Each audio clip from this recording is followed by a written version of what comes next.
Hey YouTube, Venom Samurai is back again with another great movie review.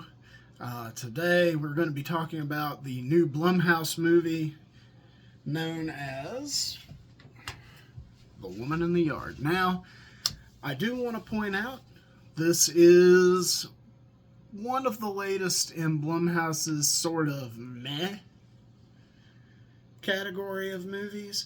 It is a supernatural thriller. It is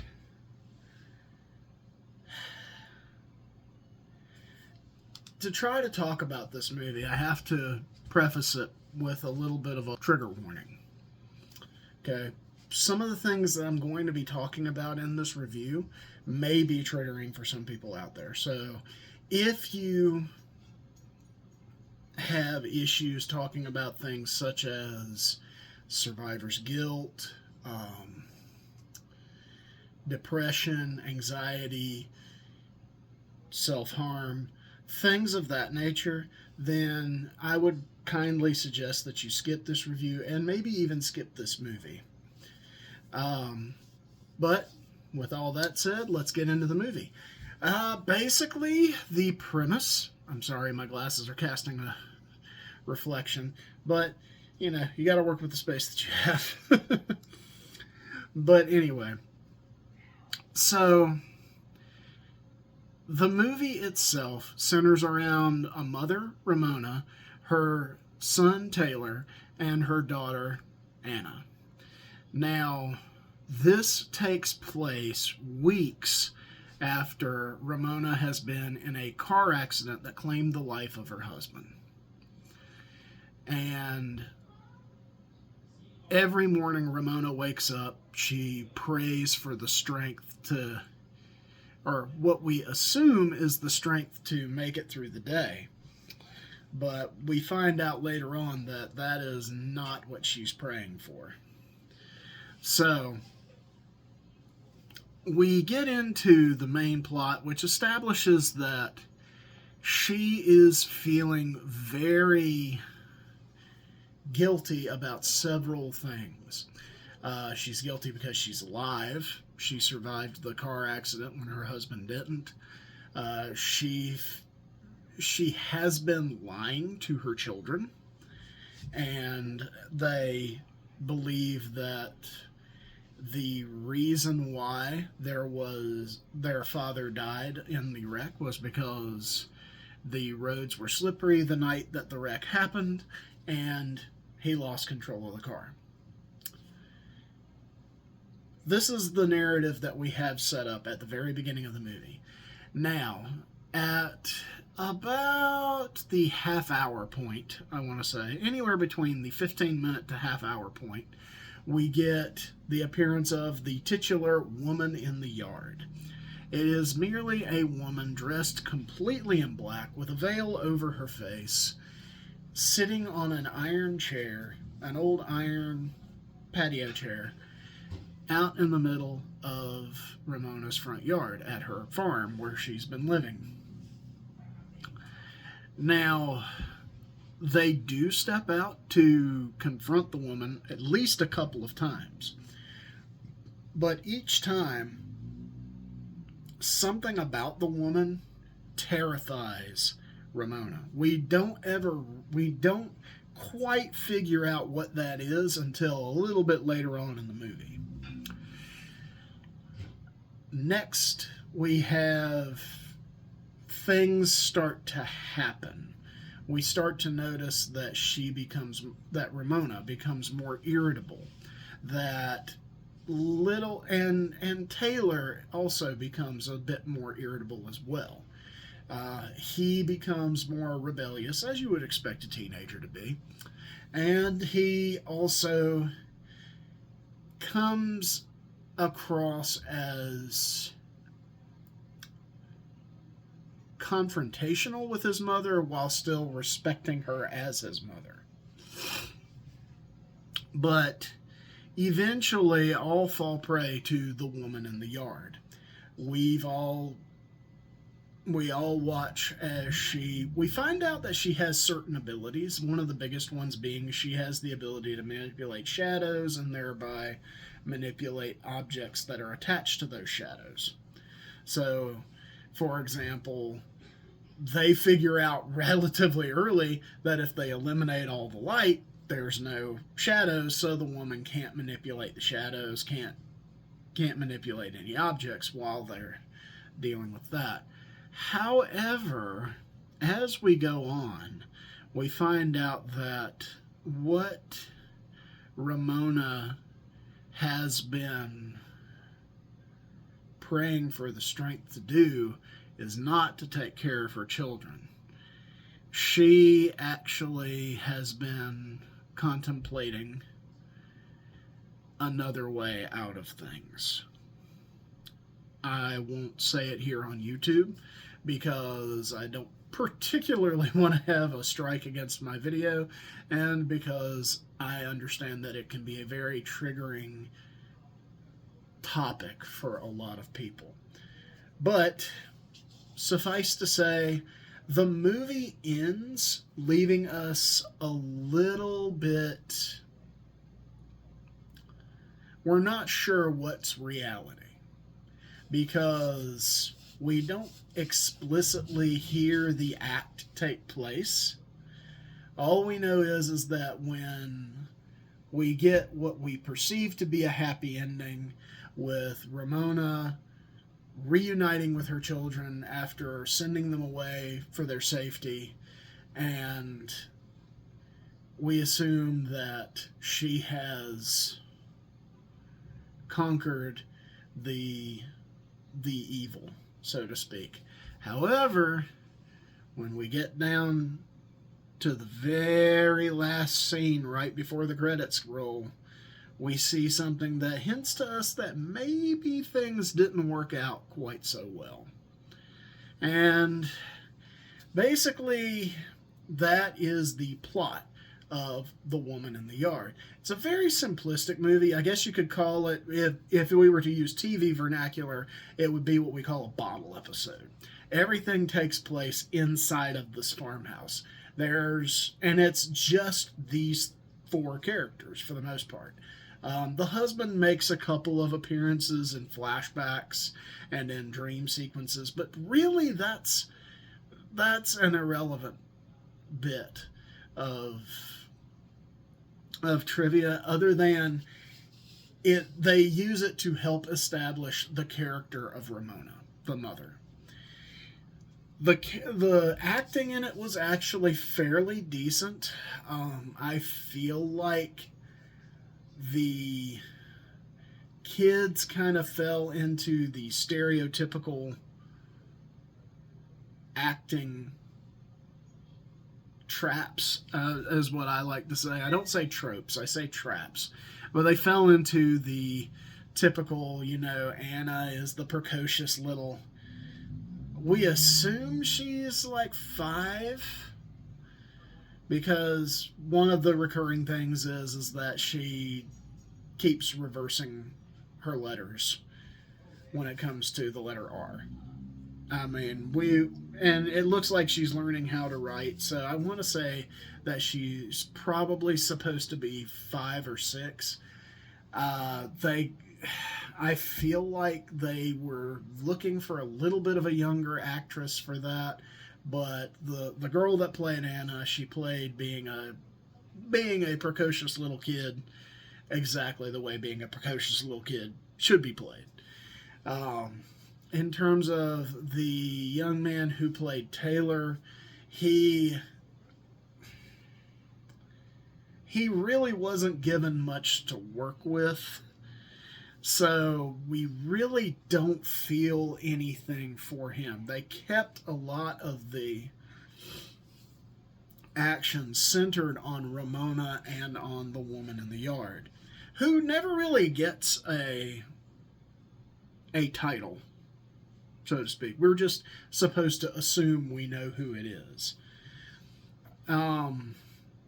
I'll go ahead and give you my personal interpretation of it. I personally believe that she is the personification of guilt and death.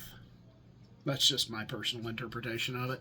I can't say one way or the other, but given what happens in the movie, I tried not to give away everything because that's Poundflix's job. And I don't mean that to slight them. I love Foundflix. I love watching the ending explain videos and everything. I do. But his job is to tell you the entire plot. My job is to just see if you're willing to listen to an old fat guy. But anyway, in terms of effects, not really a whole lot of effects work in this for being a supernatural thriller. There really wasn't a whole lot of effects work. So there were little things that they did digitally, which I agree with, but at the same time, that's been done practically before and pretty inexpensive to do practically for a lot of the movement and everything. So the only real special effects that we see for the most part are the woman in the yard manipulating the shadows and moving objects through the shadows, that kind of a thing. But it really didn't feel like I feel like they used a little too much CGI in terms of the ghost effects. I feel like if it had been done more practically, I'd have been a little bit more like, oh wow, this actually looks really, really good.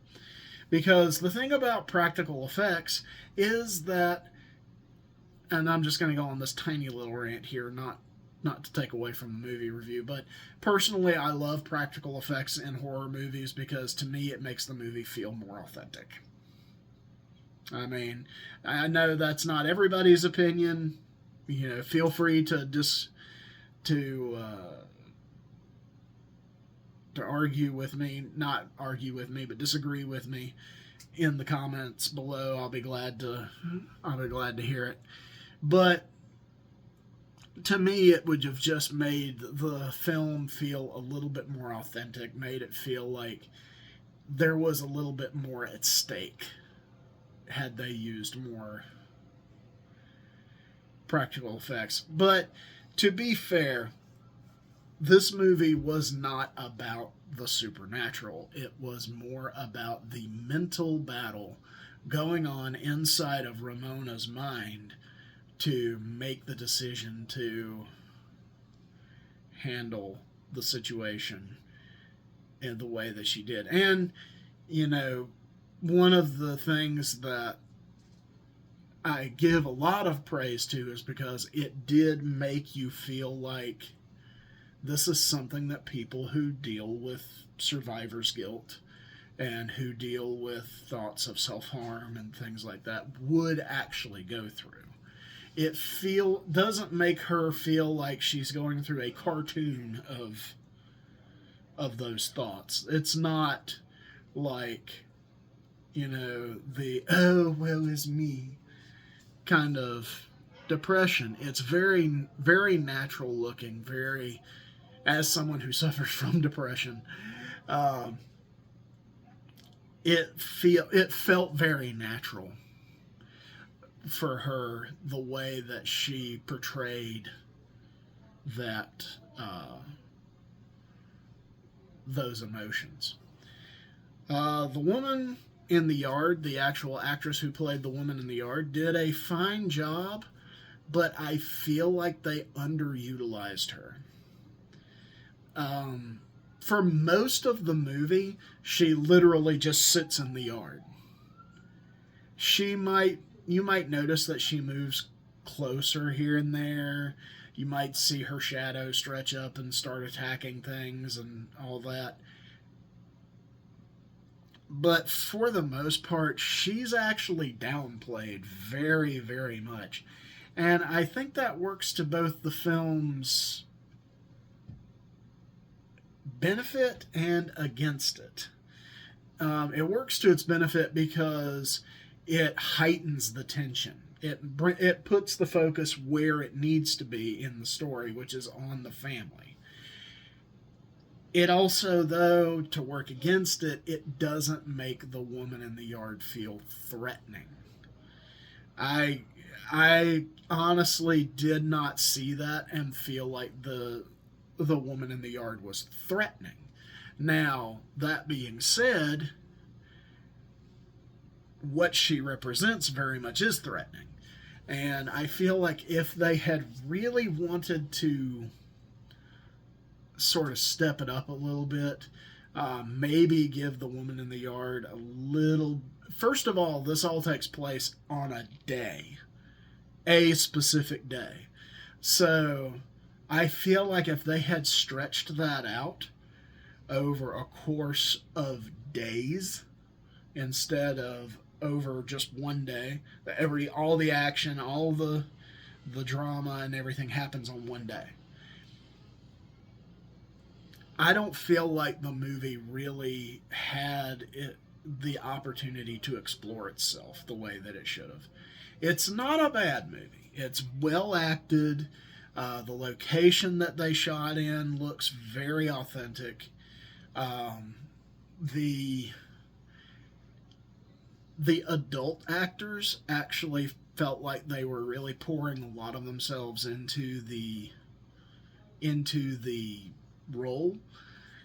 The child actors, like I said, they kind of fell into the trap of typical child behavior in movies. The young girl acts like a little girl. The teenager is rebellious but he's rebellious but responsible. He's that kid in there. So, I mean, if I had to give this movie a rating, I would say it's not a bad movie, but it's not something that I would go multiple times to see. So I would say this movie gets a 2 out of 5. Now, I know that seems a little low, but like I said, it's not that it's a bad movie, it's that it's a forgettable movie. And that's really bad considering the subjects that it talks about. I feel like they really would have explored it better if we had had something to establish that this was not just happening on one day. I feel like if they had taken an extra, we'll say an extra 30 minutes and said, okay, Monday they have they introduce us to the family. Tuesday, the woman in the yard shows up and she's at the far end of the yard. And then then they have a discussion about who this woman might be. What is her deal? Why is it that the kids can see her and the mom can see her? That sort of a thing. And then Wednesday, we get more supernatural happenings. And then Thursday, we get a little bit more supernatural happenings. And then, maybe on Thursday, that's when everything just goes crazy. Or on day 4, or whatever you want to call it. But stretch it, Blumhouse, you have a good reputation. You really do. And it kind of sucks that you're not putting yourselves out there to get that reputation up, keep that reputation up. Because you are what I like to think of as the Disney of horror right now. You have a lot of chops. You had a few good hits. You had Get Out. You had Us. You had a lot of you had all kinds of different movies. And especially for movies like this, where they were kind of just bottle movies that took place in a single location, those you usually do so well at. And I feel like with this one, you really didn't put as much steam behind it as you should have. So I'm going to give it a go to the theaters and see this movie, because if you were to wait and watch it at home, I don't think that the punch and the message would hit quite as well. So I would say see it in theaters. If you don't go to the theaters, just watch it once at home, if nothing else, to just say that you watched it. And I feel like if you're going to watch this with somebody, make sure that that person does not have any issues with discussions of self harm, discussions of depression, survivor's guilt, things of that nature. But with that being said, I do give it a 2 out of 5. It's not one of those movies that I would wholeheartedly avoid, but it's one of those I would watch it once and probably never watch it again. Well, with that said, I am the Venom Samurai. I will try to get another one in here soon. In terms of the movies that are out right now, there's a couple that I do want to see. There's a few coming out that I'm very excited about. Specifically, 2 of the major blockbuster horror movies that are getting ready to come out. Megan 2.0, and also Final Destination Bloodlines, which I am mostly excited to see Final Destination Bloodlines because it is the last Final Destination that we will get to see Tony Todd in. This was done, I want to say, like right before he passed. And I think that we need to give William Bloodworth the send-off that he deserves. And I'm hoping that this movie does that. So those are 2 that I'm actually very excited about. There are a few more independent ones that I do want to see. There's a few popcorn slashers that are out that I actually do want to see. I need to take the time to watch them. The biggest one probably being Popeye the Slayer Man. I mean, you just can't go wrong with somebody taking all of the public domain characters that people have just been fighting to keep out of the public domain, and finally they go to the public domain, and now they're just making anything they can with them.